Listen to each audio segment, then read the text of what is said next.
இன்றைய முதல் வாசகம் யோபு நூலிலிருந்து வாசகம். அதிகாரம் 42 வசனம் 1 முதல் 3 முடிய மற்றும் 5 முதல் 6 முடிய மற்றும் 12 முதல் 17 முடிய.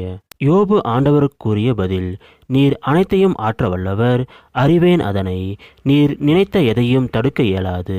அறிவில்லாமல் ஆலோசனையை மறைப்பவன் எவன் என்று கேட்டீர்.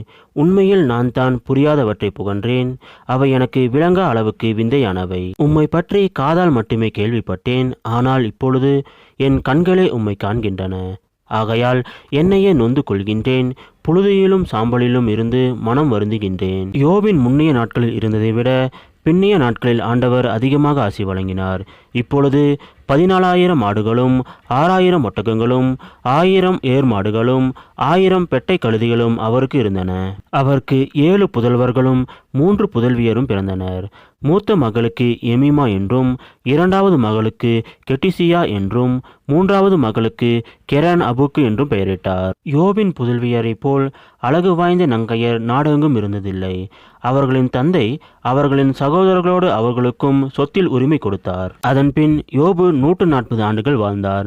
தம் பிள்ளைகளையும் பிள்ளைகளின் பிள்ளைகளையும் 4ஆம் தலைமுறை வரை கண்டுகளித்தார். இவ்வாறு யோபு முதுமை அடைந்து பல்லாண்டு வாழ்ந்து இறந்தார். இது ஆண்டவர் வழங்கும் அருள்வாக்கு. இறைவா உமக்கு நன்றி. இன்றைய நற்செய்தி புனித லூக்கா எழுதிய நற்செய்தியிலிருந்து வாசகம். அதிகாரம் 10 வசனம் 17 முதல் 24 முடிய. 72 பேரும் மகிழ்ச்சியுடன் திரும்பி வந்து, ஆண்டவரே, உமது பெயரை சொன்னால் பேய்கள் கூட எங்களுக்கு அடிபணிகின்றன என்றனர். அதற்கு அவர், வானத்தில் இருந்து சாத்தான் மின்னலைப் போல விழக்கண்டேன். பாம்புகளையும் தேள்களையும் மிதிக்கவும் பகைவரின் வல்லமை அனைத்தையும் வெல்லவும் உங்களுக்கு அதிகாரம் கொடுத்திருக்கிறேன். உங்களுக்கு எதுவுமே தீங்கு விளைவிக்காது. ஆயினும் தீய ஆவிகள் உங்களுக்கு அடிபணிகின்றன என்பது பற்றி மகிழ வேண்டாம்.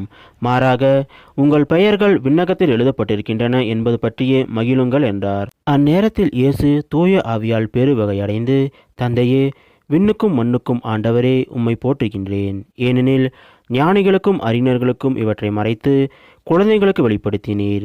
ஆம் தந்தையே, இதுவே உமது திருவுளம் என்றார். என் தந்தை எல்லாவற்றையும் என்னிடத்தில் ஒப்படைத்திருக்கிறார்.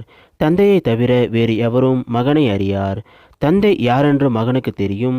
மகன் யாருக்கு வெளிப்படுத்த விரும்புகிறாரோ அவருக்கும் தெரியும்.